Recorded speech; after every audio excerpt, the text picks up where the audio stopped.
video, naisipan kong gawin or i-share yung aking pag-a-apply sa scholarship sa UP.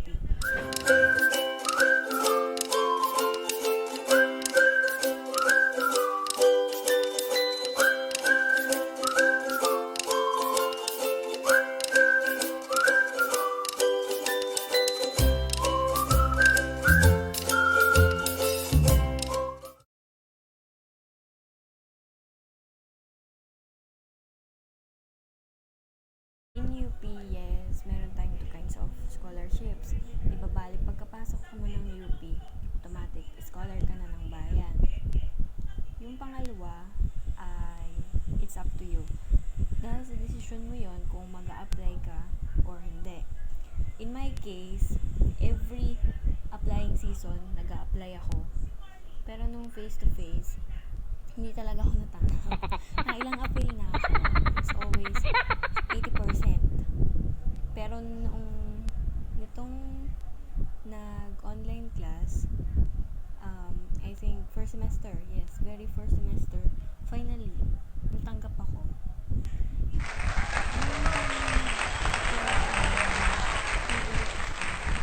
For the first semester of online classes, hindi na talaga ako nag-expect na matatanggap pa ako. I mean, sa puso ko, sabi ko, sige, mag-apply lang tayo without any expectations. Pero ayun na nga, nung hindi ako nag-expect, na-receive ko itong email na to. So yun, diba? You are qualified for the full discount chuchu stipend bracket.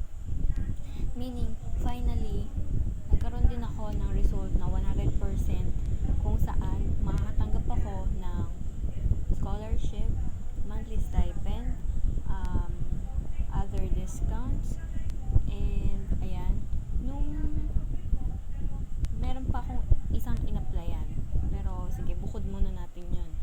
Unahin natin itong 100% discount. Ito ay under na SLAS or SLAS, basta kung ano ang basa nila doon, under UP.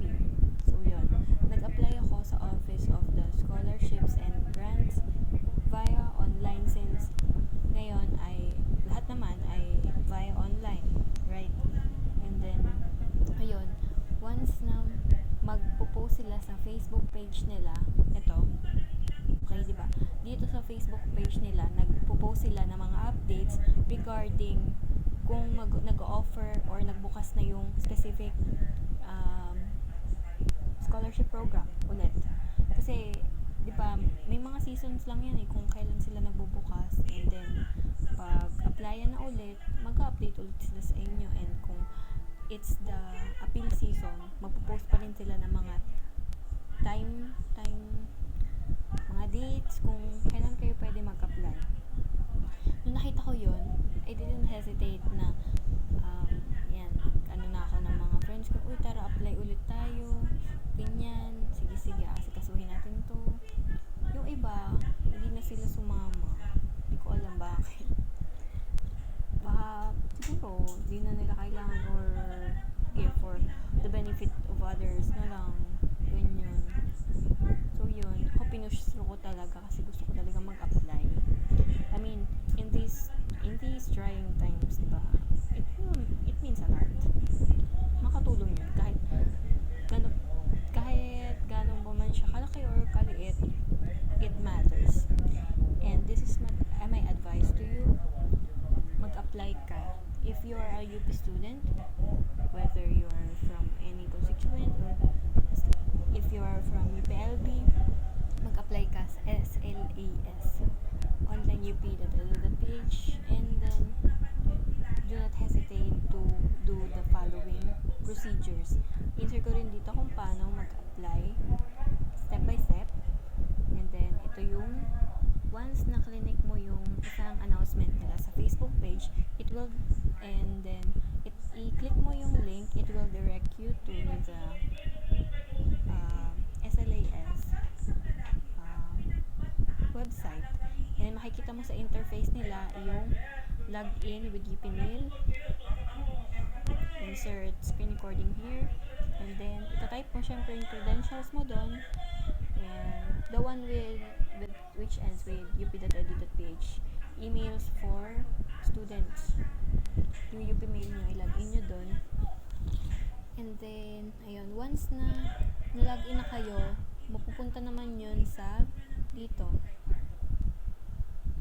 Tapos, pwede nyo i-click yung either frequently asked questions, applications, or pwede nyo namang i-browse pa yun. Pwede nyo i-familiarize yung sarili nyo dun sa mismong website. And maraming information kayo makukuha dun with regards to your desired scholarships.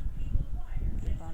And those info and that information will help you in applying.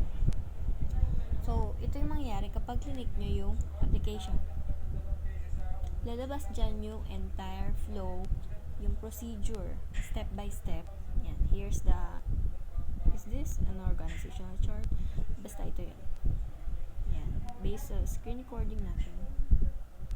And then, based on my experience kasi, ang ginawa ko ay, yan, nag-fill up ako, tapos marami siyang questionnaires. Every time kasi ako nag-fill up, kasi lagi ako nag-appeal, di ba? Sabi ko, hindi ako natatanggap. Pero this time, natanggap ako. Ang mga questionnaire doon ay nilalaman niya ay may iba-iba siyang portions. Kung baga, sa bahay nyo, occupational eme ng magulang nyo, kung may flash pa yung TV nyo. Flash ba yung TV? May flash yung TV! Sana all. Pero yun, may flash yung CR nyo, kung may TV kayo, kung ilan kayo magkakapatid, yung mga, the basic questions regarding scholarship, parang pag may sinisiay sa bahay nyo, ganyan. Yun yung mga katanungan doon. And then, just answer it truthfully, and then, ayun, remember na may masamang epekto pag hindi totoo yung sinabi nyo doon. So, yun, message ko sa lahat ng mga gusto or interested na mag-apply sa scholarship ng UP. Go ahead, feel free, and don't be shy. Kasi, yun, UP is extending their hands to help us students in these trying times, and we should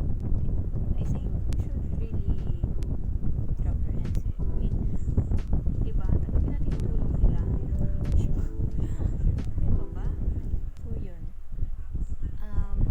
I hope makatulong itong video na ito para sa mga impormasyong gusto nyong malaman tungkol sa scholarship sa UP. At sana kung nagbabala kayong mag-apply at gusto nyo talagang makakuha ng scholarship na ito or ng iba pang uri ng scholarship sa UP ay sana matanggap kayo. And ayun lang. Salamat sa mga kalikasan sa lahat. Often I'm upset.